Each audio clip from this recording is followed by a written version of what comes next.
ਸੋਹੀ ਮਹੱਲਾ ਪੰਜਵਾ। ਗੁਣਵੰਤੀ ਜੋ ਦਿਸੈ ਗੁਰ ਸਿਖੜਾ, ਤਿਸ ਨਿਵ ਨਿਵ ਲਾਗੋ ਪਾਏ ਜੀਓ। ਪਾਵਨ ਸ਼ਬਦ ਧੰਨ ਗੁਰੂ ਅਰਜਨ ਦੇਵ ਜੀ ਦਾ ਬਖਸ਼ਿਸ਼ ਕੀਤਾ ਹੋਇਆ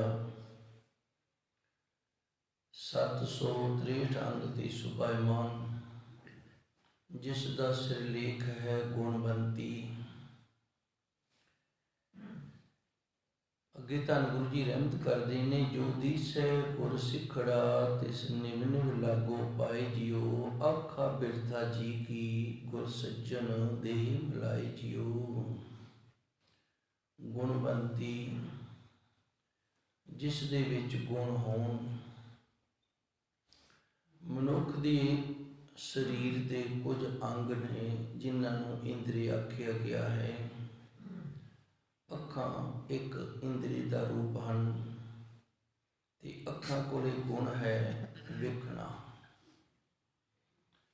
ਅੱਖਾਂ ਵੇਖ ਸਕਦੀਆਂ ਨੇ, ਚੱਲ ਨਹੀਂ ਸਕਦੀਆਂ। ਅੱਖਾਂ ਨੇ ਰਸਤਾ ਵੇਖਣਾ ਹੈ, ਮਾਰਗ ਵੇਖਣਾ ਹੈ। ਉਸ ਵੇਖੇ ਹੋਏ ਮਾਰਗ ਦੇ ਉੱਤੇ ਇਹ ਪੈਰ ਚੱਲਦੇ ਹਨ। ਅਸੀਂ ਜਦੋਂ ਕਿਤੇ ਜਾਣਾ ਹੁੰਦਾ ਹੈ, ਇਹਨਾਂ ਅੱਖਾਂ ਦੇ ਨਾਲ ਰਸਤਾ ਵੇਖਦੇ ਹਾਂ ਤੇ ਪੈਰ ਨੇ ਜਿਹੜੇ ਉਸ ਰਸਤੇ ਤੇ ਚੱਲ ਕੇ ਮੰਜ਼ਿਲ ਤੇ ਪਹੁੰਚਦੇ ਨੇ। ਹੱਥ ਨੇ ਇਹ ਕੁਝ ਕਰਨ ਦੇ ਸਮਰੱਥ ਨੇ, ਕੁਝ ਕਰ ਸਕਦੇ ਨੇ। ਕੰਨ ਨੇ ਇਹ ਸੁਣਨ ਦੇ ਸਮਰੱਥ ਨੇ, ਇਹ ਇਹਨਾਂ ਦੇ ਵਿੱਚ ਗੁਣ ਨੇ। ਕੰਨ ਸੁਣ ਸਕਦਾ ਹੈ, ਅੱਖਾਂ ਵੇਖ ਸਕਦੀਆਂ ਨੇ, ਪੈਰ ਚੱਲ ਸਕਦੇ ਨੇ, ਹੱਥ ਪਕੜ ਸਕਦੇ ਨੇ, ਕੁਝ ਕਰ ਸਕਦੇ ਨੇ। ਜ਼ੁਬਾਨ ਬੋਲ ਸਕਦੀ ਹੈ, ਇਹ ਜ਼ੁਬਾਨ ਦਾ ਗੁਣ ਹੈ। ਇਹ ਸਾਰੇ ਗੁਣ ਨੇ। ਹੁਣ ਜਿਹੜੀ ਗੱਲ ਧੰਨ ਗੁਰਬਾਣੀ ਨੇ, ਧੰਨ ਗੁਰੂ ਅਰਜਨ ਦੇਵ ਜੀ ਨੇ ਸਾਨੂੰ ਦੱਸੀ ਹੈ, ਉਸ ਗੱਲ ਨੂੰ ਸਮਝਣ ਦੇ ਲਈ ਇੱਕ ਬਾਹਰੀ ਨੁਕਤਾ ਹੈ ਜਿਹੜਾ ਥੋੜ੍ਹਾ ਜਿਹਾ ਉਹਨੂੰ ਸਮਝਣਾ ਪਏਗਾ, ਫਿਰ ਆਪਾਂ ਨੂੰ ਗੱਲ ਦੀ ਸਮਝ ਆ ਸਕਦੀ ਹੈ। ਅਸੀਂ ਖੇਤ ਜਾਣਾ ਹੈ, ਸਾਡੀ ਮੰਜ਼ਿਲ ਹੈ ਸਾਡਾ ਖੇਤ। ਅਸੀਂ ਘਰ ਚੋਂ ਬਾਹਰ ਨਿਕਲੇ ਹਾਂ, ਇਹਨਾਂ ਅੱਖਾਂ ਨੇ ਰਸਤਾ ਵੇਖ ਲਿਆ। ਤੁਰ ਕੇ ਜਾਣਗੇ ਪੈਰ, ਅੱਖਾਂ ਵੇਖ ਰਹੀਆਂ ਨੇ, ਪੈਰ ਤੁਰੇ ਜਾ ਰਹੇ ਨੇ। ਰਸਤੇ ਦੇ ਵਿੱਚ ਕੋਈ ਇਸ ਤਰ੍ਹਾਂ ਦਾ ਟਿਕਾਣਾ ਹੈ, ਉੱਥੇ ਕੋਈ ਤਾਸ਼ ਖੇਡ ਰਹੇ ਹਨ। ਅਸੀਂ ਹੁਣ ਉਹਨਾਂ ਤਾਸ਼ ਵਾਲਿਆਂ ਨੂੰ ਵੀ ਵੇਖਿਆ ਇਹਨਾਂ ਅੱਖਾਂ ਦੇ ਨਾਲ ਤੇ ਉੱਥੇ ਰੁਕ ਗਏ ਹਾਂ। ਉਹਨਾਂ ਦੇ ਨਾਲ ਹੀ ਬੈਠ ਕੇ ਤਾਸ਼ ਖੇਡਣ ਲੱਗ ਗਏ ਹਾਂ। ਇਤਨੇ ਨੂੰ ਸਮਾਂ ਸ਼ਾਮ ਦਾ ਹੋ ਗਿਆ ਤੇ ਵਾਪਸ ਘਰ ਆ ਗਏ ਹਾਂ, ਮੰਜ਼ਿਲ ਤੇ ਨਹੀਂ ਪਹੁੰਚੇ। ਜਾਂ ਇਸ ਤਰ੍ਹਾਂ ਲਾ ਲਓ, ਅਸੀਂ ਘਰੋਂ ਨਿਕਲੇ ਹਾਂ ਵੀ ਚਲੋ ਖੇਤ ਗੇੜਾ ਮਾਰ ਕੇ ਆਉਂਦੇ ਹਾਂ, ਫਸਲਵਾੜੀ ਸੰਭਾਲਦੇ ਹਾਂ। ਅੱਗੇ ਕੋਈ ਇਸ ਤਰ੍ਹਾਂ ਦਾ ਟਿਕਾਣਾ ਹੈ ਜਿੱਥੇ ਕੋਈ 4 ਜਣੇ ਬੈਠ ਕੇ ਕੁਝ ਸ਼ਰਾਬ ਪੀ ਰਹੇ ਨੇ ਤੇ ਸਾਨੂੰ ਵੀ ਇਹ ਲੱਗਦੇ, ਅਸੀਂ ਵੀ ਉੱਥੇ ਉਹਨਾਂ ਕੋਲ ਖੜ ਕੇ ਗਏ। ਅਸੀਂ ਉਹਨਾਂ ਦੇ ਨਾਲ ਹੀ ਰਲ ਗਏ, ਫਿਰ ਵੀ ਮੰਜ਼ਿਲ ਤੇ ਨਹੀਂ ਪਹੁੰਚੇ। ਹੁਣ ਵੇਖੋ, ਗੁਣ ਅੱਖਾਂ ਦਾ ਵੇਖਣਾ ਤੇ ਪੈਰਾਂ ਦਾ ਗੁਣ ਚੱਲਣਾ। ਅੱਖਾਂ ਵੇਖ ਰਹੀਆਂ ਨੇ, ਪੈਰ ਚੱਲ ਰਹੇ ਨੇ ਤੇ ਮੰਜ਼ਿਲ ਤੇ ਕਿਉਂ ਨਹੀਂ ਪਹੁੰਚੇ? ਉਹ ਸਾਡੇ ਅੰਦਰ ਕਿਹੜੀ ਚੀਜ਼ ਹੈ ਜਿਹਨੂੰ ਖਿੱਚ ਪਈ ਹੈ, ਉਹ ਤਾਸ਼ ਖੇਡਣ ਲੱਗ ਗਈ ਹੈ ਤੇ ਆਪਣੀ ਮੰਜ਼ਿਲ ਭੁੱਲ ਗਈ ਹੈ, ਰਸਤੇ ਤੇ ਤੁਰਨੇ ਭੁੱਲ ਗਏ ਆ। ਉਹ ਕਿਹੜੀ ਸਾਡੇ ਅੰਦਰ ਚੀਜ਼ ਹੈ ਜਿਹਨੂੰ ਖਿੱਚ ਪਈ ਹੈ ਤੇ ਅਸੀਂ ਦਾਰੂ ਵਾਲੇ ਪਾਸੇ ਗਏ ਚਲੇ ਆ, ਮੰਜ਼ਿਲ ਤੇ ਪਹੁੰਚੀ ਨਹੀਂ, ਰਸਤੇ ਦੇ ਵਿੱਚ ਹੀ ਰਹਿ ਗਏ ਆ। ਬਸ ਇਹੀ ਗੱਲ ਧੰਨ ਗੁਰੂ ਮਹਾਰਾਜ ਜੀ ਇਸ ਪਾਵਨ ਸ਼ਬਦ ਦੇ ਅੰਦਰ ਦੱਸਣਗੇ ਕਿ ਜਿਵੇਂ ਅੱਖਾਂ ਕੋਲੇ ਗੁਣ ਹੈ ਰਸਤਾ ਵੇਖਣਾ, ਪੈਰਾਂ ਕੋਲੇ ਗੁਣ ਇਹ ਤੁਰ ਕੇ ਜਾਣਗੇ, ਪਰ ਅੰਦਰ ਕੁਝ ਇਸ ਤਰ੍ਹਾਂ ਦਾ ਜ਼ਰੂਰ ਹੈਗਾ ਏ ਜਿਹਨੇ ਸਾਡੇ ਅੱਖਾਂ ਤੇ ਪੈਰਾਂ ਨੂੰ ਮਜਬੂਰ ਕਰ ਦਿੱਤਾ ਹੈ, ਆਪਣੀ ਮੰਜ਼ਿਲ ਤੇ ਪਹੁੰਚਣ ਤੋਂ ਰੋਕ ਲਿਆ ਹੈ। ਮਜਬੂਰੀ ਕਰ ਦਿੱਤੀ ਹੈ, ਰੋਕ ਲਿਆ ਤੇ ਉਸ ਨੂੰ ਆਖਿਆ ਜਾਂਦਾ ਹੈ ਭਾਵੇਂ ਆਦਤ ਆਖ ਲਓ, ਭਾਵੇਂ ਸੁਭਾਅ ਆਖ ਲਓ, ਭਾਵੇਂ ਮਨ ਆਖ ਲਓ, ਭਾਵੇਂ ਸੰਸਕਾਰ ਆਖ ਲਓ, ਜੋ ਮਰਜ਼ੀ ਆਖ ਲਓ, ਅੰਦਰ ਕੁਝ ਇਸ ਤਰ੍ਹਾਂ ਦਾ ਸਾਡੇ ਹੈਗਾ ਹੈ। ਇਹ ਇੱਕ ਬੁਰਾਈ ਹੈ ਜਿਹੜੀ ਸਾਨੂੰ ਸਾਡੇ ਮੰਜ਼ਿਲ ਤੇ ਸਾਡੇ ਖੇਤ ਤੱਕ ਨਹੀਂ ਜਾਣ ਦਿੰਦੀ। ਉਸੇ ਤਰ੍ਹਾਂ ਅਸੀਂ ਵੀ ਅਧਿਆਤਮਿਕ ਦੀ ਦੁਨੀਆ ਦੇ ਵਿੱਚ ਗੁਰੂ ਘਰ ਆਉਂਦੇ ਹਾਂ, ਕਥਾ ਵਾਰਤਾ ਸੁਣਦੇ ਹਾਂ, ਨਾਮ ਜਪਦੇ ਹਾਂ, ਸਿਮਰਨ ਕਰਦੇ ਹਾਂ, ਭਾਵ ਇਸ ਮਾਰਗ ਤੇ ਤੁਰ ਪੈਂਦੇ ਹਾਂ। ਜਦੋਂ ਇਸ ਮਾਰਗ ਤੇ ਤੁਰ ਪੈਂਦੇ ਹਾਂ ਤੇ ਫਿਰ ਰਸਤੇ ਦੇ ਵਿੱਚ ਤੁਰਿਆਂ ਜਾਂਦਿਆਂ ਨੂੰ ਕਿਤੇ ਨਾ ਕਿਤੇ ਕੋਈ ਨਾ ਕੋਈ ਇਸ ਤਰ੍ਹਾਂ ਦਾ ਟਿਕਾਣਾ ਸਾਨੂੰ ਜ਼ਰੂਰ ਮਿਲ ਜਾਂਦਾ ਹੈ ਜਿੱਥੇ ਮਨ ਰੁਕ ਜਾਂਦਾ ਹੈ, ਫਿਰ ਅੱਗੇ ਨਹੀਂ ਤੁਰਦਾ। ਅੰਮ੍ਰਿਤ ਵੇਲੇ ਉੱਠਿਆ, ਇਸ਼ਨਾਨ ਕੀਤਾ ਹੈ, ਨਾਮ ਜਪਿਆ, ਬਾਣੀ ਪੜ੍ਹੀ ਹੈ, ਸਿਮਰਨ ਕੀਤਾ, ਸਾਰਾ ਕੁਝ ਹੀ ਕਰ ਲਿਆ, ਗੁਰੂ ਘਰ ਵੀ ਆ ਗਏ ਹਾਂ, ਦਰਸ਼ਨ ਵੀ ਕਰ ਲਏ ਨੇ, ਹੁਣ ਤੁਰ ਪਏ ਹਾਂ, ਅਜੇ ਮੰਜ਼ਿਲ ਤੇ ਨਹੀਂ ਪਹੁੰਚੇ ਤੇ ਕੀ ਹੋਇਆ, ਕਿਤੇ ਨਾ ਕਿਤੇ ਸਾਡਾ ਮਨ ਇਹਨਾਂ ਜਿਹੜਾ ਭਾਵੇਂ ਉਹ ਕਾਮ ਵਾਸ਼ਨਾ ਤੇ, ਭਾਵੇਂ ਲੋਭ ਵਾਸ਼ਨਾ ਤੇ, ਭਾਵੇਂ ਕੋਈ ਹੋਰ ਵਿਕਾਰ, ਕਿਤੇ ਨਾ ਕਿਤੇ ਬੁਰਾਈ ਤੇ ਜ਼ਰੂਰ ਰੁਕ ਗਿਆ, ਮੰਜ਼ਿਲ ਤੇ ਨਹੀਂ ਪਹੁੰਚੇ। ਦੂਜੇ ਦਿਨ ਫਿਰ ਤੁਰ ਪਏ ਹਾਂ, ਫਿਰ ਕਿਤੇ ਨਾ ਕਿਤੇ ਰੁਕ ਪਏ ਹਾਂ, ਤੀਜੇ ਦਿਨ ਫਿਰ ਤੁਰ ਪਏ ਹਾਂ, ਫਿਰ ਕਿਤੇ ਨਾ ਕਿਤੇ ਰੁਕ ਗਿਆ, ਮੰਜ਼ਿਲ ਤੇ ਨਹੀਂ ਪਹੁੰਚ ਸਕੇ। ਇਹ ਧੰਨ ਗੁਰੂ ਮਹਾਰਾਜ ਜੀ ਗੁਰੂ ਅਰਜਨ ਦੇਵ ਜੀ ਇਸ ਪਾਵਨ ਸ਼ਬਦ ਦੇ ਅੰਦਰ ਸਾਨੂੰ ਦੱਸਣਗੇ। ਮੁਹੰਮਦ ਸਾਹਿਬ ਦਾ ਆਪ ਸਾਰਿਆਂ ਨੇ ਨਾਮ ਸਰਵਣ ਕੀਤਾ ਹੋਣਾ ਹੈ। ਉਹਨਾਂ ਦਾ ਸੰਬੰਧੀ ਸੀ ਹਜ਼ਰਤ ਅਲੀ। ਇਹਨਾਂ ਦਾ ਨਾਤਾ ਸੀ ਜਿਹੜਾ ਸਹੁਰੇ ਜਵਾਈ ਵਾਲਾ ਸੀ ਤੇ ਗੁਰਸਿੱਖ ਵੀ ਸੀ ਇਹ ਮੁਹੰਮਦ ਸਾਹਿਬ ਦਾ। ਹਜ਼ਰਤ ਅਲੀ ਨੇ ਇਹਨੂੰ ਆਪਣਾ ਗੁਰੂ ਮੰਨਿਆ ਹੋਇਆ ਸੀ, ਇਹਦੀ ਸੇਵਾ ਦੇ ਵਿੱਚ ਰਹਿੰਦਾ ਸੀ।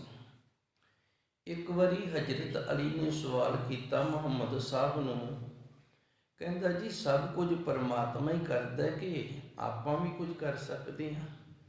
ਤੇ ਮੁਹੰਮਦ ਸਾਹਿਬ ਦੀਆਂ ਜਿਤਨੀਆਂ ਵੀ ਸਿੱਖਿਆਵਾਂ ਨੇ ਨਾ, ਜਦੋਂ ਤੁਸੀਂ ਪੜ੍ਹੋਗੇ ਉਹਨਾਂ ਨੇ ਪ੍ਰੈਕਟੀਕਲੀ ਦੱਸਿਆ, ਸਿੱਧਾ ਨਹੀਂ ਦੱਸਿਆ, ਕਰਕੇ ਵਿਖਾਇਆ ਹੈ। ਹੁਣ ਇਹਨਾਂ ਦਾ ਜਿਹੜਾ ਸਿੱਖਿਆ ਦੇਣ ਦਾ ਸਾਧਨ ਸੀ, ਜਿਹੜਾ ਸਿਧਾਂਤ ਸੀ, ਜਿਹੜਾ ਨਿਯਮ ਸੀ, ਉਹ ਪ੍ਰੈਕਟੀਕਲੀ ਸੀ। ਇਹ ਕਹਿੰਦੇ ਫਿਰ ਤੂੰ ਇਸ ਤਰ੍ਹਾਂ ਕਰ, ਮੇਰੇ ਸਾਹਮਣੇ ਖੜਾ ਹੋ ਜਾ।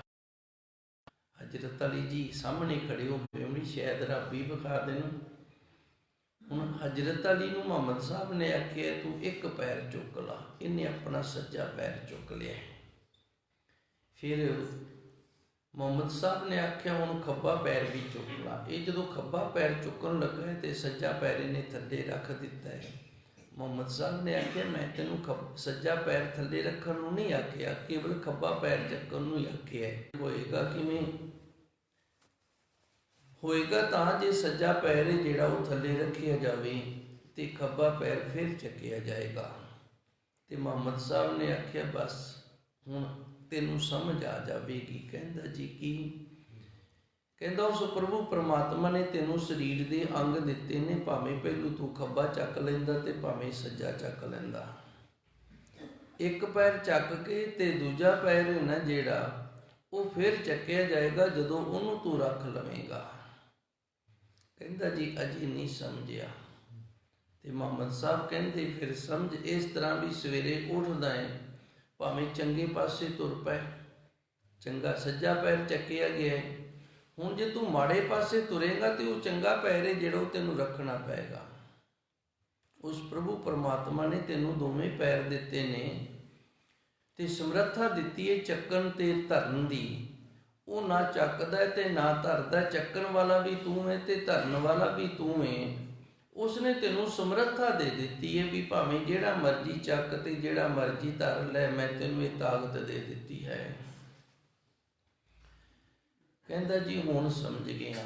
ਉਸੇ ਤਰ੍ਹਾਂ ਉਸ ਪ੍ਰਭੂ ਪਰਮਾਤਮਾ ਨੇ ਸਾਨੂੰ ਇਹ ਸਰੀਰ ਦਿੱਤਾ ਹੈ, ਇਸ ਦੇ ਇੰਦਰੀ ਦਿੱਤੇ ਨੇ, ਇਹਨਾਂ ਦੇ ਵਿੱਚ ਗੁਣ ਹੈ। ਅੱਖਾਂ ਦਾ ਗੁਣ ਹੈ ਵੇਖਣਾ, ਕੰਨਾਂ ਦਾ ਗੁਣ ਹੈ ਸੁਣਨਾ, ਜ਼ੁਬਾਨ ਦਾ ਗੁਣ ਹੈ ਬੋਲਣਾ, ਪੈਰਾਂ ਦਾ ਗੁਣ ਹੈ ਤੁਰਨਾ ਤੇ ਹੱਥਾਂ ਦਾ ਗੁਣ ਹੈ ਕਰਨਾ। ਤੇ ਜੇ ਅਸੀਂ ਆਖੀਏ ਵੀ ਜਦੋਂ ਗੁਰੂ ਜਪਾਏਗਾ ਉਦੋਂ ਜਪ ਲਵਾਂਗੇ, ਤੇ ਜਦੋਂ ਪ੍ਰਸ਼ਾਦਾ ਤਿਆਰ ਹੋ ਕੇ ਸਾਡੇ ਅੱਗੇ ਆ ਜਾਂਦਾ ਤੇ ਫਿਰ ਅਸੀਂ ਉਦੋਂ ਕਿਉਂ ਨਹੀਂ ਕਹਿੰਦੇ ਵੀ ਗੁਰੂ ਗੁਰਕੀ ਮੂੰਹ ਚ ਪਾਏਗਾ ਤੇ ਪਾ ਲਵਾਂਗੇ। ਜੇ ਗੁਰੂ ਮੂੰਹ 'ਚ ਬੁਰਕੀ ਪਾਏਗਾ ਤੇ ਖਾ ਲਵਾਂਗੇ, ਉਦੋਂ ਨਹੀਂ ਆਖਦੇ, ਕਿਉਂਕਿ ਉਦੋਂ ਅੰਦਰ ਭੁੱਖ ਲੱਗੀ ਹੁੰਦੀ ਹੈ ਤੇ ਆਪੇ ਮੂੰਹ ਚੱਲ ਪੈਂਦਾ ਹੈ। ਉਸੇ ਤਰ੍ਹਾਂ ਜਿਨ੍ਹਾਂ ਦੇ ਅੰਦਰ ਭੁੱਖ ਲੱਗ ਜਾਂਦੀ ਹੈ ਉਸ ਪ੍ਰਭੂ ਪਰਮਾਤਮਾ ਦੀ, ਫਿਰ ਉਹ ਨਹੀਂ ਆਖਦੇ ਵੀ ਗੁਰੂ ਜਪਾਏਗਾ ਤੇ ਜਪਾਂਗੇ, ਉਹ ਨਾਮ ਜਪਣਾ ਹੀ ਸ਼ੁਰੂ ਕਰ ਦਿੰਦੇ ਨੇ।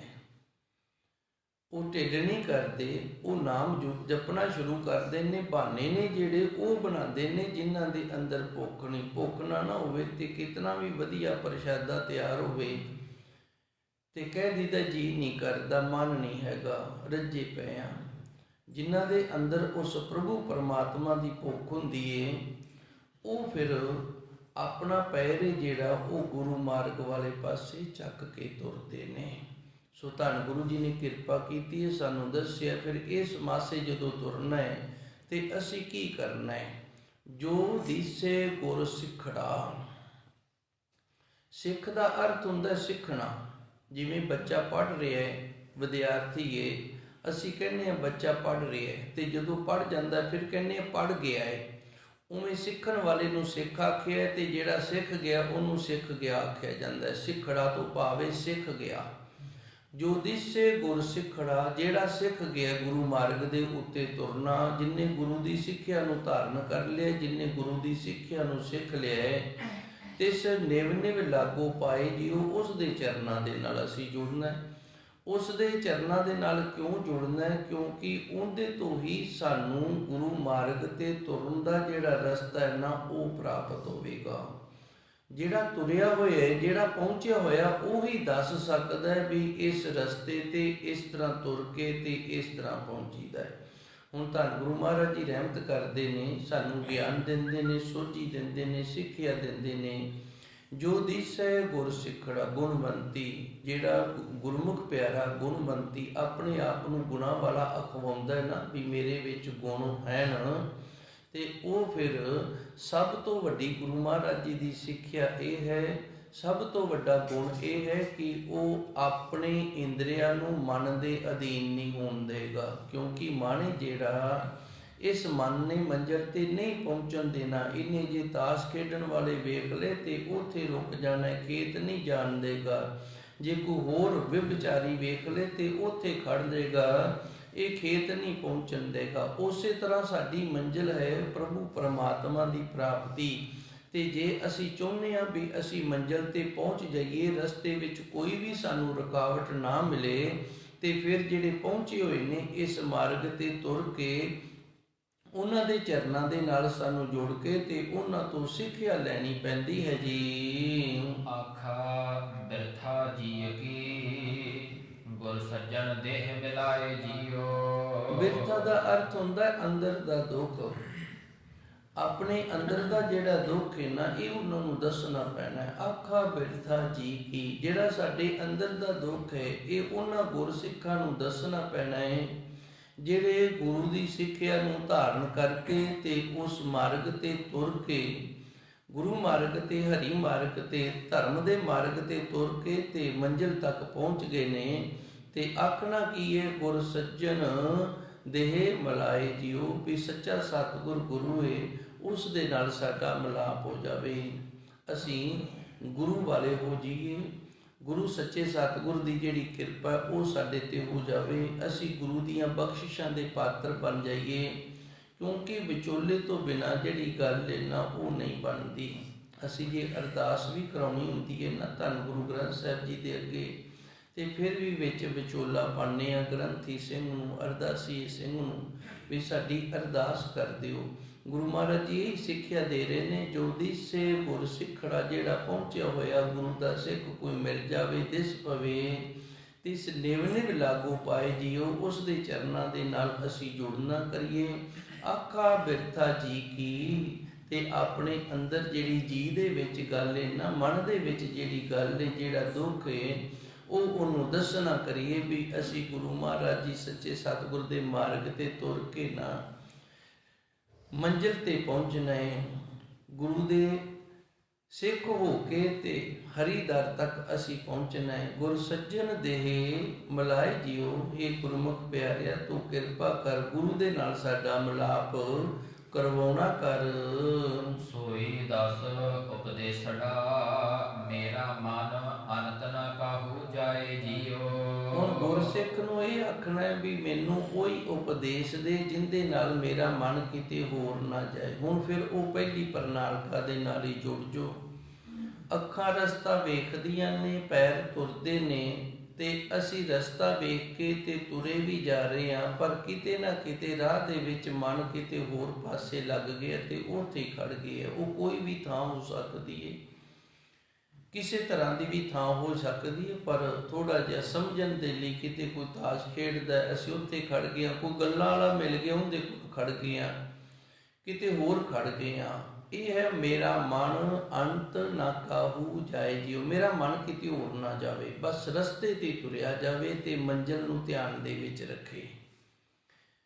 ਸੋਈ ਦਸ ਉਪਦੇਸੜਾ, ਇਹ ਗੁਰਮੁਖ ਪਿਆਰਿਆ ਮੈਨੂੰ ਉਹ ਉਪਦੇਸ਼ ਦੇ, ਉਹ ਸਿੱਖਿਆ ਦੇ, ਮੇਰਾ ਮਨ ਅਨੰਤ ਨਾ ਕਾਹੂ ਜਾਏ ਜੀਓ। ਜਦੋਂ ਮੈਂ ਗੁਰੂ ਮਾਰਗ ਦੇ ਉੱਤੇ ਤੁਰਦਾ ਹੋਵਾਂ, ਗੁਰੂ ਮਾਰਗ ਤੇ ਤੁਰ ਰਿਹਾ ਹੋਵਾਂ, ਤੇ ਇਹ ਮੇਰਾ ਮਨ ਇਹਨਾਂ ਜਿਹੜਾ ਨਾ ਕਾਮ ਵਾਸ਼ਨਾ ਵਾਲੇ ਪਾਸੇ, ਨਾ ਲੋਭ ਵਾਸ਼ਨਾ ਵਾਲੇ ਪਾਸੇ, ਨਾ ਹੰਕਾਰ ਵਾਸ਼ਨਾ ਵਾਲੇ ਪਾਸੇ, ਇੱਧਰ ਕਿਤੇ ਵੀ ਨਾ ਜਾਵੇ। ਇਹ ਤਿੰਨ ਵਾਸ਼ਨਾ ਨੇ।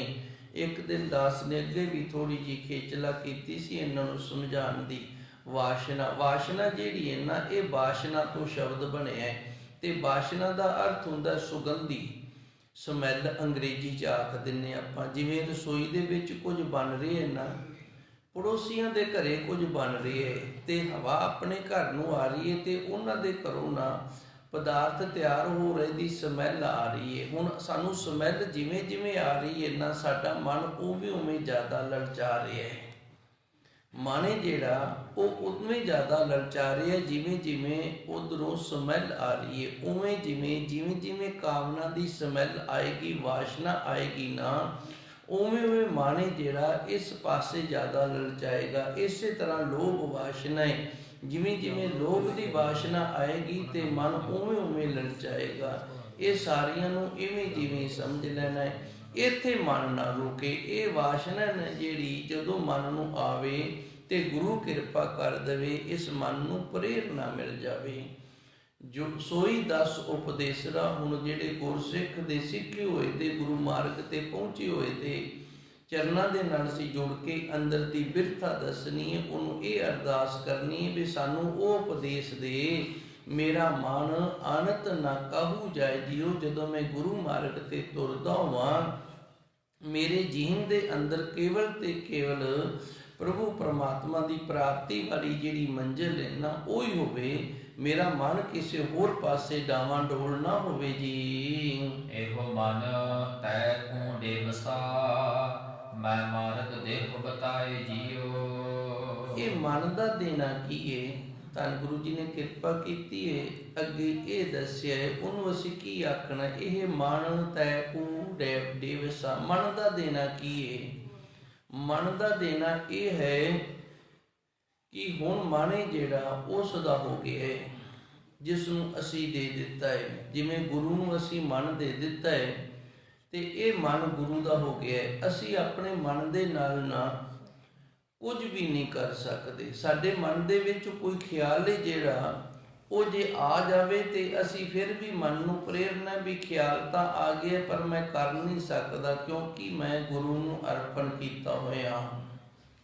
ਇਹ ਹੈ ਮਨ ਦਾ ਦੇਣਾ। ਜਿਵੇਂ ਅਸੀਂ ਸਰੀਰ ਕਿਸੇ ਨੂੰ ਦੇ ਦਿੱਤਾ ਹੈ, ਇਸ ਤਰ੍ਹਾਂ ਸਮਝ ਆਏਗੀ ਕੋਈ ਨੌਕਰ ਹੈ, ਕਿਸੇ ਨੇ ਉਹਨੂੰ ਠੇਕਾ ਮਾਰ ਕੇ ਮਹੀਨੇ ਤੇ ਰੱਖ ਲਿਆ ਜਾਂ ਸਾਲ ਤੇ ਰੱਖ ਲਿਆ। ਹੁਣ ਉਹ ਆਪਣੀ ਮਰਜ਼ੀ ਦੇ ਨਾਲ ਘਰ ਵੀ ਨਹੀਂ ਜਾ ਸਕਦਾ।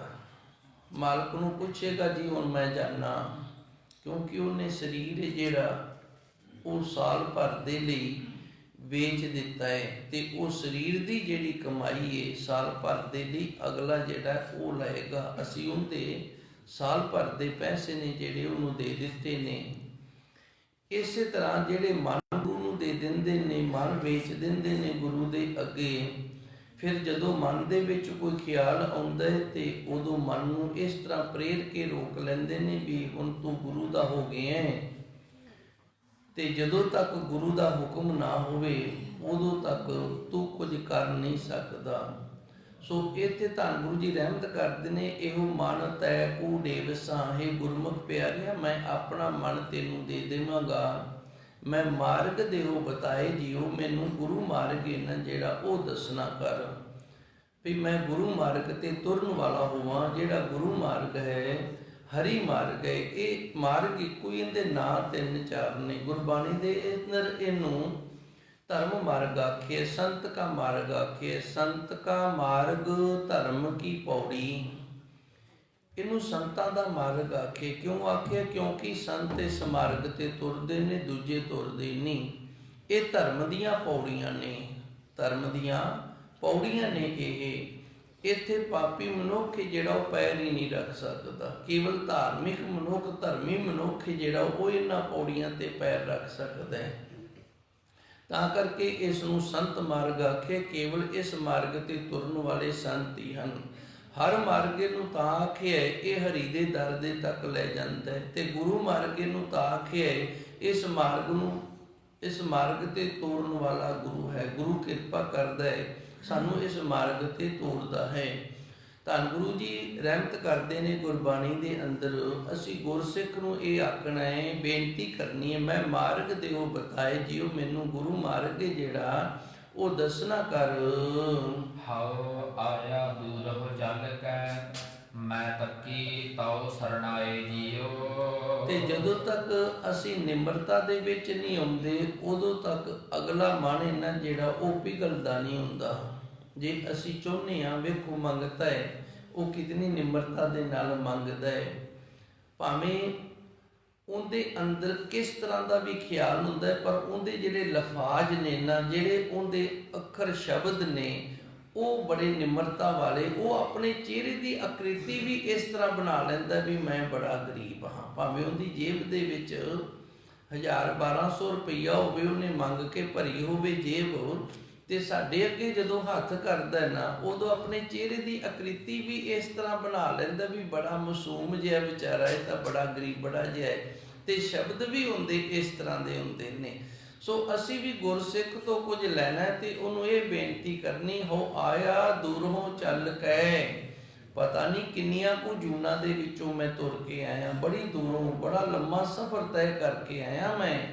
ਤੇ ਆਇਆ ਕਿਵੇਂ? ਮੈਂ ਤੱਕੀ ਤੋ ਸਰਨਾਏ ਜੀਓ, ਹੈ ਗੁਰਸਿੱਖ ਪਿਆਰਿਆ, ਮੈਂ ਤੇਰੀ ਜਿਹੜੀ ਸਰਨ ਹੈ ਨਾ ਉਹ ਤੱਕਣਾ ਕੀਤੀ ਹੈ। ਭਾਵ ਤੇਰੀ ਸਰਨ, ਤੇਰਾ ਆਸਰਾ ਤੱਕ ਕੇ ਤੇਰੇ ਕੋਲ ਪਹੁੰਚਣਾ ਕੀਤਾ ਹੈ ਜੀ। ਮੈਂ ਆਸਾ ਰੱਖੀ ਚਿਤ ਮਹਿ, ਮੇਰਾ ਸਭੋ ਦੁੱਖ ਗਵਾਏ ਜੀਓ। ਤੇ ਹੁਣ ਮੈਂ ਇਹ ਆਸ ਲੈ ਕੇ ਆਇਆ ਆਪਣੇ ਚਿੱਤ ਦੇ ਵਿੱਚ, ਮੇਰੇ ਅੰਦਰ ਦੇ ਜਿਹੜੇ ਵਿਛੋੜੇ ਵਾਲੇ ਦੁੱਖ ਨੇ ਨਾ ਉਹ ਸਾਰੇ ਦੂਰ ਹੋ ਜਾਣ। ਜਿਹੜਾ ਮੈਂ ਵਿਛੜਿਆ ਉਸ ਪ੍ਰਭੂ ਪਰਮਾਤਮਾ ਤੋਂ, ਵਾਹਿਗੁਰੂ ਤੋਂ ਵਿਛੜਿਆ ਹੋਇਆ, ਇਹ ਵਿਛੋੜੇ ਵਾਲੇ ਜਿਹੜੇ ਦੁੱਖ ਨੇ ਨਾ, ਇਹ ਸਾਰੇ ਦੁੱਖ ਨੇ ਜਿਹੜੇ ਇਹ ਦੂਰ ਹੋ ਜਾਣ। ਇੱਥੋਂ ਤੱਕ ਨਾ ਇੱਕ ਜਿਹੜਾ ਗੁਣਵਾਨ ਹੈ ਉਹਦਾ ਗੁਰੂ ਮਹਾਰਾਜ ਜੀ ਸੱਚੇ ਸਤਿਗੁਰ ਨੇ ਇੱਥੇ ਵਿਖਿਆਨ ਕੀਤਾ ਹੈ। ਸਾਨੂੰ ਦੱਸਿਆ ਵੀ ਜਿਹੜਾ ਗੁਣਵੰਤੀ, ਜਿਹਨੇ ਆਪਣੇ ਇੰਦਰੀਆਂ ਦੇ ਗੁਣ ਨੇ ਉਹਨਾਂ ਦਾ ਸਹੀ ਪ੍ਰਯੋਗ ਕਰਨਾ, ਉਹਨੂੰ ਗੁਣਵੰਤੀ ਆਖਿਆ ਜਾਂਦਾ ਹੈ। ਗੁਣਵੰਤੀ ਦਾ ਅਰਥ ਗੁਣ ਤਾਂ ਹੈ, ਤੇ ਉਸ ਗੁਣ ਨੂੰ ਸਹੀ ਥਾਂ ਤੇ ਸਹੀ ਤਰੀਕੇ ਦੇ ਨਾਲ ਵਰਤਿਆ ਜਾਵੇ ਤੇ ਫਿਰ ਉਹਨੂੰ ਗੁਣਵੰਤੀ ਆਖਿਆ ਜਾਂਦਾ, ਗੁਣਵਾਨ ਆਖਿਆ ਜਾਂਦਾ ਹੈ। ਇੱਕ ਵਾਰੀ ਮੈਂ ਥੋੜਾ ਜਿਹਾ ਫਿਰ ਸਮਝਣ ਤੇ ਸਮਝਾਉਣ ਦਾ ਯਤਨ ਕਰਾਂਗਾ। ਇੱਕ ਕੋਈ ਚਿੱਤਰਕਾਰ ਹੈ, ਇਹ ਉਹਦੇ ਕੋਲ ਗੁਣ ਹੈ ਕਿ ਉਹ ਚਿੱਤਰ ਬੜਾ ਸੋਹਣਾ ਬਣਾ ਲੈਂਦਾ ਹੈ। ਚਿੱਤਰਕਾਰ ਹੈ, ਉਹ ਚਿੱਤਰਕਾਰੀ ਬੜੀ ਸੋਹਣੀ ਬਣਾਉਂਦਾ ਹੈ, ਪਰ ਉਸ ਦਾ ਮਨ ਚਿੱਤਰ ਬਣਾਉਣ ਨੂੰ ਨਹੀਂ ਹੈਗਾ। ਅਸੀਂ ਉਹਨੂੰ ਮਜਬੂਰ ਕਰ ਦਿੱਤਾ ਵੀ ਤੂੰ ਆਹ ਚਿੱਤਰ ਬਣਾਉਣਾ ਹੈ। ਕਿਸੇ ਜੋਰਾਵਾਰ ਨੇ ਉਹਨੂੰ ਮਜਬੂਰ ਕਰ ਦਿੱਤਾ ਵੀ ਤੂੰ ਆਹ ਚਿੱਤਰ ਹੈ ਨਾ ਜਿਹੜਾ ਇਹ ਬਣਾਉਣਾ ਹੈ, ਪਰ ਉਸ ਦਾ ਮਨ ਨਹੀਂ ਚਿੱਤਰ ਬਣਾਉਣ ਦਾ। ਜਦੋਂ ਉਸ ਦਾ ਮਨ ਨਹੀਂ ਚਿੱਤਰ ਬਣਾਉਣ ਦਾ, ਉਹ ਆਪਣੇ ਗੁਣ ਦੀ ਵਰਤੋਂ ਤਾਂ ਕਰੇਗਾ ਪਰ ਉਤਨੀ ਸੁਚੱਜੇ ਢੰਗ ਦੇ ਨਾਲ ਨਹੀਂ ਕਰੇਗਾ ਜਿਤਨੀ ਉਹਨੂੰ ਕਰਨੀ ਚਾਹੀਦੀ ਹੈ। ਇੱਕ ਗੁਰਸਿੱਖ ਹੋਵੇ, ਉਹ ਚਿੱਤਰਕਾਰ ਹੋਵੇ, ਉਹਨੇ ਗੁਰੂ ਨਾਨਕ ਦੇਵ ਜੀ ਦੀ ਫੋਟੋ ਬਣਾਉਣੀ ਹੋਵੇ ਤੇ ਉਹ ਆਪਣਾ ਜਿਹੜਾ ਗੁਣ ਹੈ ਨਾ ਉਸ ਨੂੰ ਜਦੋਜਹਿਦ ਦੇ ਨਾਲ ਵਰਤੇਗਾ।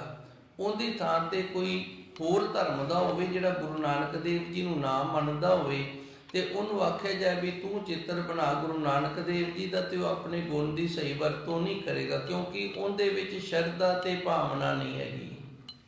ਉਹਦੇ ਵਿੱਚ ਸ਼ਰਧਾ ਤੇ ਭਾਵਨਾ ਨਹੀਂ ਹੈਗੀ। ਮੇਰੇ ਖਿਆਲ ਗੱਲ ਹੁਣ ਪਕੜ 'ਚ ਆ ਜਾਵੇਗੀ। ਅਸੀਂ ਜਦੋਂ ਆਪਣੇ ਗੁਣ ਦੀ ਵਰਤੋਂ ਕਰਦੇ ਹਾਂ ਨਾ, ਗੁਣ ਦੀ ਵਰਤੋਂ ਜਦੋਂ ਜਹਿਦ ਨਾਲ ਉਦੋਂ ਕਰਦੇ ਹਾਂ ਜਦੋਂ ਸਾਡੇ ਅੰਦਰ ਸ਼ਰਧਾ ਤੇ ਭਾਵਨਾ ਹੋਵੇ।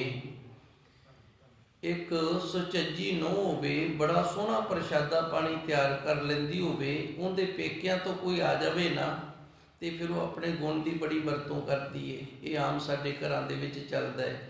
ਤੇ ਜੇ ਮੁੰਡੇ ਦੇ ਕੋਈ ਰਿਸ਼ਤੇਦਾਰੀ ਦੇ ਵਿੱਚੋਂ ਆ ਜਾਵੇ ਤੇ ਫਿਰ ਉਹ ਗੁਣ ਨੂੰ ਸਹੀ ਨਹੀਂ ਵਰਤਦੀ, ਫਿਰ ਜੂੜ ਜਿਹਾ ਵੜਦੀ ਏ। ਇਹ ਗੱਲ ਗੁਰੂ ਮਹਾਰਾਜ ਜੀ ਇੱਥੇ ਸਾਨੂੰ ਦੱਸਦੇ ਨੇ। ਗੁਣਵੰਤੀ ਉਹ ਏ ਜਿੰਦੇ ਅੰਦਰ ਸ਼ਰਧਾ ਭਾਵਨਾ ਹੈ, ਲਗਾਵ ਏ, ਪ੍ਰੇਮ ਏ, ਤੇ ਆਪਣੇ ਗੁਣ ਦੀ ਸਹੀ ਵਰਤੋਂ ਕਰ ਰਹੀ ਹੈ। ਹੁਣ ਜਦੋਂ ਅੱਖਾਂ ਆਪਣੇ ਗੁਣ ਦੀ ਸਹੀ ਵਰਤੋਂ ਕਰਨਗੀਆਂ ਤੇ ਪੈਰ ਫਿਰ ਗੁਰੂ ਮਾਰਗ ਤੇ ਤੁਰਨਗੇ, ਫਿਰ ਇਹ ਰਸਤੇ ਦੇ ਵਿੱਚ ਕਿਤੇ ਨਹੀਂ ਰੁਕੇਗਾ, ਕੇਵਲ ਤੇ ਕੇਵਲ ਪ੍ਰਭੂ ਪਰਮਾਤਮਾ ਦੇ ਦਰ ਤੇ ਜਾ ਕੇ ਰੁਕੇਗਾ।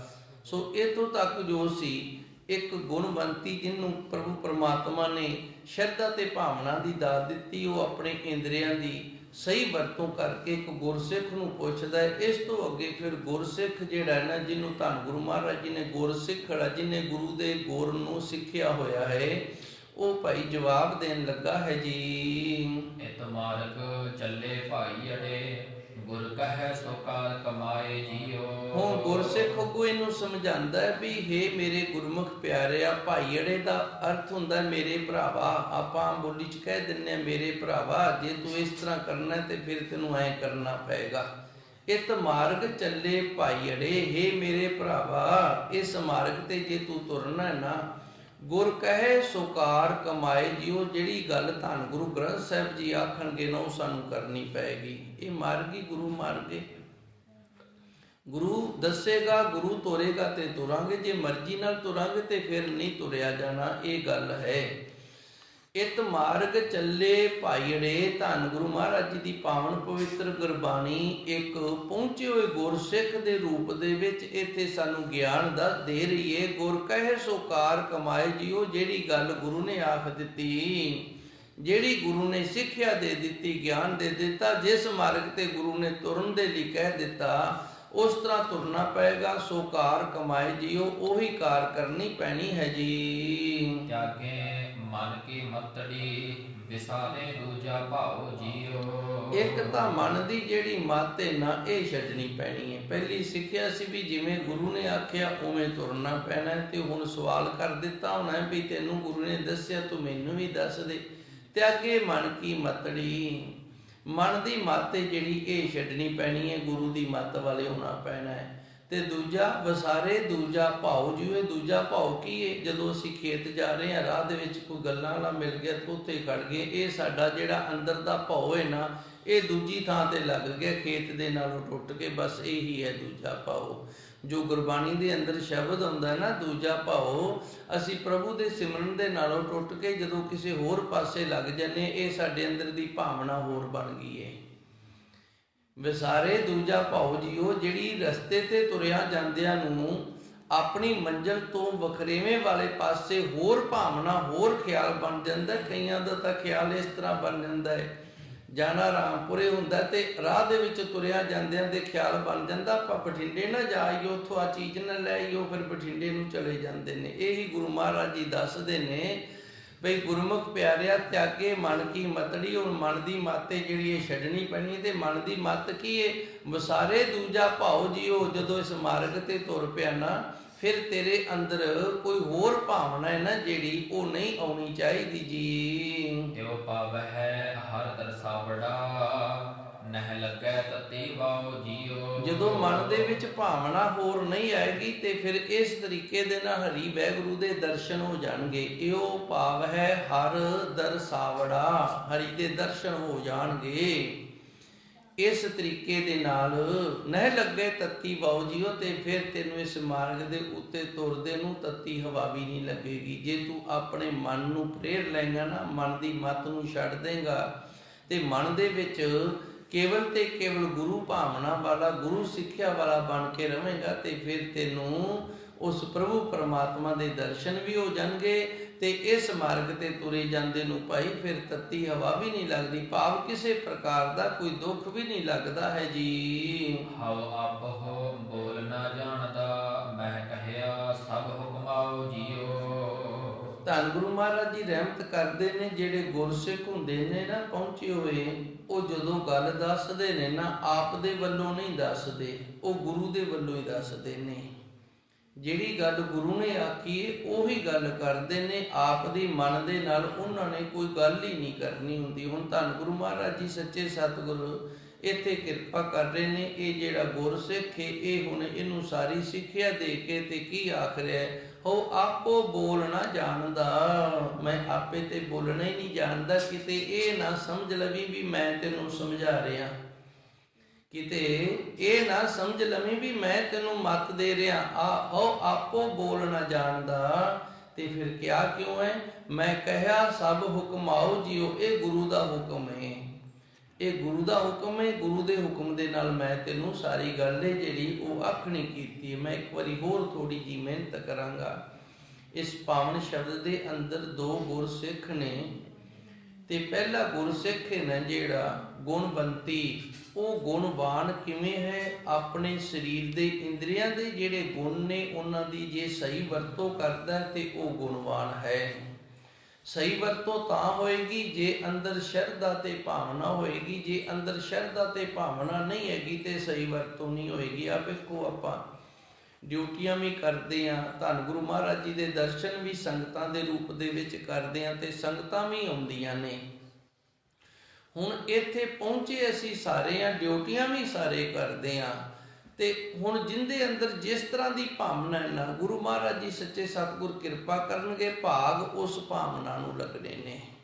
ਜੇ ਅਸੀਂ ਭਾਵਨਾ ਦੇ ਨਾਲ ਸੇਵਾ ਕਰਦੇ ਆ, ਭਾਵਨਾ ਨਾਲ ਭਾਵੇਂ ਡਿਊਟੀ ਕਰਦੇ ਆ, ਤੇ ਗੁਰੂ ਮਹਾਰਾਜ ਜੀ ਫਿਰ ਵੀ ਭਾਗ ਲਾ ਦੇਣਗੇ। ਜੇ ਸਾਡੇ ਅੰਦਰ ਭਾਵਨਾ ਹੀ ਨਹੀਂ, ਜਿਵੇਂ ਆਮ ਅਸੀਂ ਸਰਕਾਰੀ ਦਫ਼ਤਰਾਂ ਦੇ ਵਿੱਚ ਜਾਂਦੇ ਆ ਉਸ ਤਰ੍ਹਾਂ ਦੇ ਖਿਆਲ ਨੇ, ਤੇ ਫਿਰ ਗੁਰੂ ਮਹਾਰਾਜ ਜੀ ਸੱਚੇ ਸਤਿਗੁਰ ਅੰਤਰਜਾਮੀ ਨੇ, ਉਹ ਸਾਡੀ ਭਾਵਨਾ ਨੂੰ ਜਾਣਦੇ ਨੇ। ਇਹਨੂੰ ਆਖਿਆ ਜਾਂਦਾ ਗੁਣਵੰਤੀ, ਜਿਹੜੇ ਆਪਣੇ ਇੰਦਰੀਆਂ ਦੀ ਗੁਰੂ ਸ਼ਰਧਾ ਗੁਰੂ ਭਾਵਨਾ ਦੇ ਨਾਲ ਸਹੀ ਵਰਤੋਂ ਕਰੇ। ਇਹਨਾਂ ਦੇ ਵਿੱਚ ਗੁਣ ਨੇ, ਇਹਨਾਂ ਗੁਣਾਂ ਨੂੰ ਅਸੀਂ ਵਰਤਣਾ ਹੈ। ਅੱਖਾਂ ਦਾ ਗੁਣ ਹੈ ਵੇਖਣਾ। ਹੁਣ ਅੱਖਾਂ ਨੇ ਕਿਵੇਂ ਵੇਖਣਾ ਹੈ, ਅੱਖਾਂ ਨੇ ਜਿਹੜੀਆਂ ਇਹ ਗੁਰੂ ਮਹਾਰਾਜ ਜੀ ਸੱਚੇ ਸਤਿਗੁਰ ਦੇ ਰਹਿਮਤ ਕਿਰਪਾ ਦੇ ਨਾਲ ਗੁਰਮੁਖ ਹੋ ਕੇ ਹੀ ਵੇਖਣ। ਕੰਨ ਨੇ ਜਿਹੜੇ ਇਹ ਵੀ ਗੁਰਮੁਖ ਹੋ ਕੇ ਸੁਣ। ਇਹਨਾਂ ਕੰਨਾਂ ਦੇ ਵਿੱਚ ਕਿਸੇ ਦੀ ਨਿੰਦਿਆ, ਕਿਸੇ ਦੀ ਚੁਗਲੀ, ਕਿਸੇ ਦੀ ਬੁਰਾਈ ਨਾ ਪਵੇ। ਇਸ ਜ਼ੁਬਾਨ ਦੇ ਨਾਲ ਕਿਸੇ ਦੀ ਨਿੰਦਿਆ ਚੁਗਲੀ ਨਾ ਹੋਵੇ, ਫਿਰ ਤਾਂ ਅਸੀਂ ਗੁਣਵਾਨ ਹਾਂ। ਤੇ ਨਹੀਂ ਤਾਂ ਹੁਣ ਜ਼ੁਬਾਨ ਦਾ ਗੁਣ ਹੈ, ਬੋਲਣਾ ਹੈ ਤੇ ਬੁਲਾਣਾ। ਇਹਨੂੰ ਸਾਡੇ ਅੰਦਰ ਬੈਠੇ ਮਨ ਨੇ ਹੈ, ਅੰਦਰ ਦੇ ਸੰਸਕਾਰ ਨੇ, ਅੰਦਰ ਦੀ ਬਿਰਤੀ ਨੇ ਹੈ। ਇਹਨੂੰ ਜੋ ਮਰਜ਼ੀ ਆਖੋ, ਅੰਦਰ ਕੁਝ ਮਨੁੱਖ ਦਾ ਇਸ ਤਰ੍ਹਾਂ ਦਾ ਆਪਣਾ ਹੈਗਾ ਜਿਹੜਾ ਇਹਨਾਂ ਇੰਦਰੀਆਂ ਤੋਂ ਕੰਮ ਲੈ ਰਿਹਾ ਹੈ। ਤੇ ਕੰਮ ਕਿਵੇਂ ਲੈ ਰਿਹਾ, ਜਿਸ ਤਰ੍ਹਾਂ ਦਾ ਅੰਦਰ ਹੈ। ਜੇ ਅੰਦਰ ਨਿੰਦਿਆ ਚੁਗਲੀ ਸੁਣਦਾ ਰਸੀਆ, ਤੇ ਫਿਰ ਇਹ ਤਾਂ ਕੇਵਲ ਰਸ ਦੇਣ ਵਾਲੇ ਨੇ, ਇਹਨਾਂ ਨੇ ਉਹ ਰਸ ਦੇ ਦੇਣਾ। ਜੇ ਅੰਦਰ ਬੈਠਾ ਨਾਮ ਰਸੀ ਹੈ, ਤੇ ਫਿਰ ਭਾਈ ਇਹਨਾਂ ਇੰਦਰੀਆਂ ਦੇ ਵਿੱਚ ਗੁਣ, ਇਹਨਾਂ ਨੇ ਨਾਮ ਰਸ ਵੀ ਪ੍ਰਾਪਤ ਕਰ ਲੈਣਾ ਹੈ। ਇਹ ਗੱਲ ਗੁਰੂ ਮਹਾਰਾਜ ਜੀ ਸੱਚੇ ਸਤਿਗੁਰੂ ਇੱਕ ਸਿੱਖ ਦੇ ਰੂਪ ਦੇ ਵਿੱਚ ਪਹਿਲੂ ਗੁਰਬਾਣੀ ਦੇ ਅੰਦਰ ਗੁਰੂ ਜੀ ਨੇ ਸਿੱਖਿਆ ਦਿੱਤੀ ਹੈ।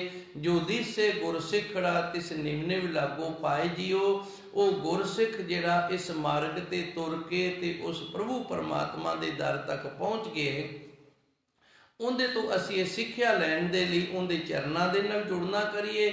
ਆਖਾ ਬਿਰਥਾ ਜੀ ਕੀ ਗੁਰ ਸੱਜਣ ਦੇਹ ਮਿਲਾਏ ਜੀਓ। ਆਪਣੇ ਅੰਦਰ ਦੀ ਉਹਨੂੰ ਅਵਸਥਾ ਦੱਸਣੀ ਹੈ, ਦੁੱਖ ਦੱਸਣਾ, ਰੋਣਾ ਹੈ ਵੀ ਸਾਨੂੰ ਆ ਵਿਛੋੜੇ ਦਾ ਰੋਗ ਹੈ, ਤੇ ਤੂੰ ਕਿਰਪਾ ਕਰ ਉਸ ਪ੍ਰਭੂ ਪਰਮਾਤਮਾ ਦੇ ਨਾਲ ਮਿਲਾਣਾ ਕਰ।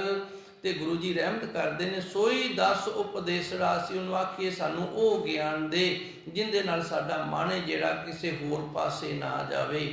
ਫਿਰ ਗੁਰੂ ਮਹਾਰਾਜ ਜੀ ਸੱਚੇ ਸਤਿਗੁਰ ਕਿਰਪਾ ਕਰਦੇ ਨੇ, ਇਤ ਮਾਰਗ ਚੱਲੇ ਭਾਈੜੇ। ਹੁਣ ਦੂਜਾ ਸਿੱਖ ਜਿਹੜਾ ਪਹੁੰਚਿਆ ਹੋਇਆ ਉਹ ਜਵਾਬ ਦਿੰਦਾ ਵੀ ਜੇ ਇਸ ਮਾਰਗ ਤੇ ਤੁਰਨਾ ਨਾ, ਗੁਰ ਕਹਿ ਸੋ ਕਾਰ ਕਮਾਏ ਜੀਓ। ਜਿਹੜੀ ਧੰਨ ਗੁਰਬਾਣੀ ਨੇ ਗੱਲ ਆਖ ਦਿੱਤੀ ਉਹ ਹੀ ਕਰਨੀ ਹੈ, ਆਪ ਦੇ ਵੱਲੋਂ ਕੁਝ ਨਹੀਂ ਕਰਨਾ। ਤਿਆਗੇ ਮਨ ਕੀ ਮਤੜੀ। ਹੁਣ ਗੁਰਬਾਣੀ ਕਹਿੰਦੀ ਵੀ ਮਨ ਦੀ ਮਤ ਤਿਆਗ ਵਸਾਰੇ ਦੂਜਾ ਭਾਉ ਜੀਓ। ਤੇ ਸਾਡੇ ਅੰਦਰ ਦੀ ਜਿਹੜੀ ਭਾਵਨਾ ਇਹ ਹੋਰ ਨਹੀਂ ਹੋਣੀ ਚਾਹੀਦੀ। ਜਿਸ ਭਾਵਨਾ ਨੂੰ ਲੈ ਕੇ ਅਸੀਂ ਅੰਮ੍ਰਿਤ ਵੇਲੇ ਉੱਠੇ ਹਾਂ ਸ਼ਾਮ ਤੱਕ ਉਹੀ ਭਾਵਨਾ ਹੋਵੇ। ਉੱਠੇ ਅਸੀਂ ਅੰਮ੍ਰਿਤ ਵੇਲੇ ਕਿਸ ਭਾਵਨਾ ਨੂੰ ਲੈ ਕੇ ਵੀ ਇਸ਼ਨਾਨ ਕਰਾਂਗੇ, ਨਿਤਨੇਮ ਕਰਾਂਗੇ, ਬਾਣੀ ਪੜਾਂਗੇ, ਦਰਬਾਰ ਸਾਹਿਬ ਦੇ ਅੰਦਰ ਪਹੁੰਚਾਂਗੇ, ਕੀਰਤਨ ਕਥਾ ਸੁਣਾਂਗੇ, ਇਹ ਭਾਵਨਾ ਲੈ ਕੇ ਉੱਠਿਆ ਤੇ ਸ਼ਾਮ ਤੱਕ ਇਹੀ ਭਾਵਨਾ ਬਣੀ ਰਹੇ ਕਿ ਉਸ ਦਾ ਨਾਮ ਜਪਦੇ ਰਹੀਏ। ਦੂਜੀ ਭਾਵਨਾ ਕੋਈ ਹੋਰ ਆਵੇ ਨਾ। ਇਉ ਪਾਵੇ ਹਰ ਦਰਸਾਵੜਾ। ਇਸ ਤਰ੍ਹਾਂ ਹਰੀ ਪ੍ਰਮਾਤਮਾ ਦੇ ਦਰਸ਼ਨ ਹੋ ਜਾਣਗੇ। ਨਹਿ ਲੱਗੈ ਤੱਤੀ ਵਾਉ ਜੀਓ। ਫਿਰ ਇਸ ਗੁਰਮੁਖ ਪਿਆਰੇ ਨੂੰ ਤੱਤੀ ਹਵਾ ਵੀ ਨਹੀਂ ਲੱਗਦੀ। ਤੇ ਹੁਣ ਇਹ ਗੁਰਸਿੱਖ ਜਿਹੜਾ ਇਹ ਦੂਜੇ ਗੁਰਸਿੱਖ ਨੂੰ ਕਹਿੰਦਾ ਵੀ ਕਿਤੇ ਤੂੰ ਇਹ ਨਾ ਸਮਝ ਲਵੀ ਵੀ ਮੈਂ ਤੈਨੂੰ ਆਪਣੇ ਕੋਲੋਂ ਸਾਰੀਆਂ ਗੱਲਾਂ ਦੱਸ ਰਿਹਾ। ਫਿਰ ਕਿੱਥੋਂ ਦੱਸੀਆਂ ਨੇ? ਹੋ ਆਪੋ ਬੋਲ ਨਾ ਜਾਣਦਾ, ਮੈਂ ਆਪਣੇ ਵੱਲੋਂ ਕੁਝ ਵੀ ਬੋਲ ਕੇ ਤੈਨੂੰ ਨਹੀਂ ਦੱਸਿਆ। ਮੈਂ ਕਹਿਆ ਸਭ ਹੁਕਮਾਓ ਜੀਓ। ਜਿਵੇਂ ਮੇਰੇ ਗੁਰੂ ਦਾ ਹੁਕਮ ਹੋਇਆ ਨਾ ਉਸੇ ਤਰ੍ਹਾਂ ਭਾਈ ਤੈਨੂੰ ਦੱਸ ਦਿੱਤਾ ਹੈ ਜੀ। ਹਰ ਭਗਤ ਖਜ਼ਾਨਾ ਬਖਸ਼ਿਆ, ਗੁਰੂ ਨਾਨਕ ਕੀਆ ਪਸਾਓ ਜੀਓ। ਇਹ ਹਰੀ ਪਰਮਾਤਮਾ ਦਾ ਭਗਤੀ ਦਾ ਖਜ਼ਾਨਾ ਹੈ ਤੇ ਉਸ ਨੇ ਇਹ ਬਖਸ਼ਿਸ਼ ਕੀਤੀ ਹੈ।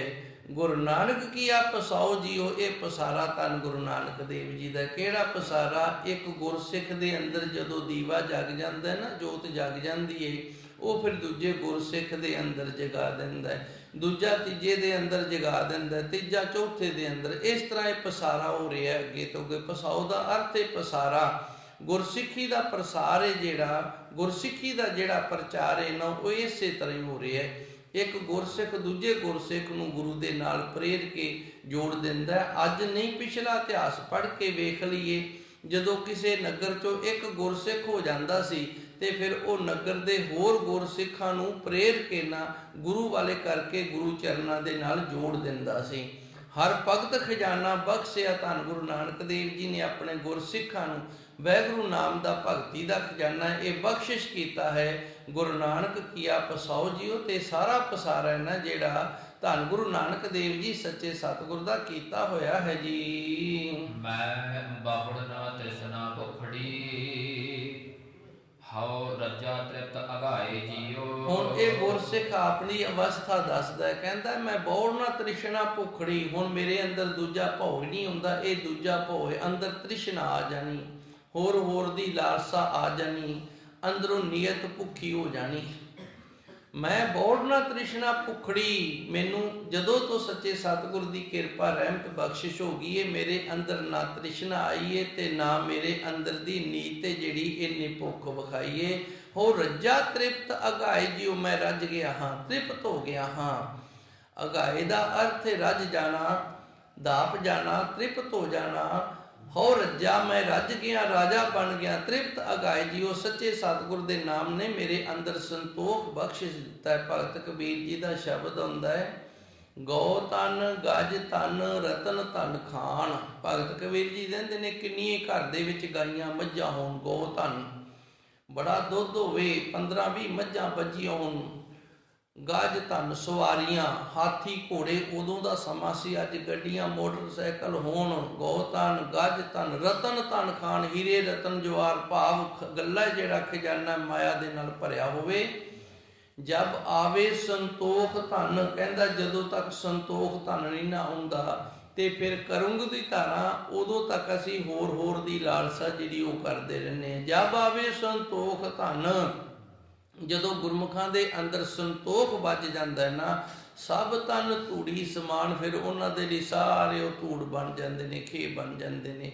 ਸੋ ਗੁਰੂ ਜੀ ਰਹਿਮਤ ਕਰਦੇ ਨੇ, ਪਹੁੰਚੇ ਹੋਏ ਗੁਰਸਿੱਖ ਦੇ ਰੂਪ ਦੇ ਵਿੱਚ ਧੰਨ ਗੁਰਬਾਣੀ ਸਿੱਖਿਆ ਬਖਸ਼ਿਸ਼ ਕਰ ਰਹੀ ਹੈ। ਮੈਂ ਬੌੜ ਨਾ ਤ੍ਰਿਸ਼ਨਾ ਭੁਖੜੀ। ਸਾਨੂੰ ਹੁਣ ਭੁੱਖ ਹੀ ਨਹੀਂ ਰਹੀ, ਨਾ ਤ੍ਰਿਸ਼ਨਾ ਦੀ ਨਾ ਨੀਅਤ ਦੀ। ਹੋ ਰੱਜਾ ਤ੍ਰਿਪਤ ਅਗਾਏ ਜੀਓ। ਗੁਰੂ ਦੇ ਕਿਰਪਾ ਰਹਿਮਤ ਦੇ ਨਾਲ ਅਸੀਂ ਸੰਤੋਖ ਧਨ ਦੀ ਪ੍ਰਾਪਤੀ ਕਰ ਲਈ ਹੈ ਜੀ। ਜੋ ਗੁਰ ਦੀਸੈ ਸਿਖੜਾ, ਤਿਸ ਨਿਵ ਨਿਵ ਲਾਗੋ ਪਾਏ ਜੀਓ। ਤੇ ਇਹ ਹੁਣ ਕਹਿੰਦਾ ਮੈਂ ਹੁਣ ਹੰਕਾਰ ਦੇ ਵਿੱਚ ਨਹੀਂ ਹੋ ਗਿਆ ਵੀ ਮੈਂ ਬੜਾ ਵੱਡਾ ਬਣ ਗਿਆ।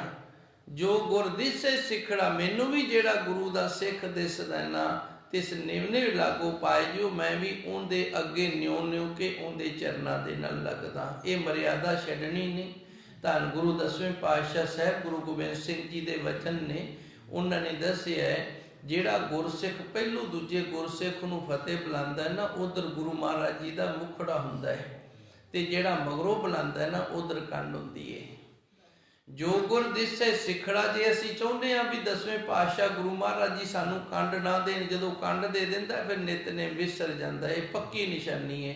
ਜਿੱਦਣ ਵੀ ਸਾਡੇ ਤੋਂ ਨਿਤਨੇਮ ਨਾ ਹੋਵੇ, ਸਿਮਰਨ ਨਾ ਹੋਵੇ, ਸੇਵਾ 'ਚ ਮਨ ਨਾ ਲੱਗੇ, ਉਦੋਂ ਸਮਝੋ ਵੀ ਅਸੀਂ ਕਿਤੇ ਨਾ ਕਿਤੇ ਕਿਸੇ ਗੁਰਸਿੱਖ ਦੀ ਹਤੀਮ ਕੀਤੀ ਹੈ, ਜਿਸ ਕਰਕੇ ਸਾਨੂੰ ਇਹ ਸਜ਼ਾ ਮਿਲੀ ਹੈ ਵੀ ਮੈਂ ਤੇਰੇ ਤੋਂ ਸਿਮਰਨ ਲੈ ਲੈਣਾ, ਹੁਣ ਸਿਮਰਨ ਨਹੀਂ ਤੈਨੂੰ ਕਰਨ ਦੇਣਾ।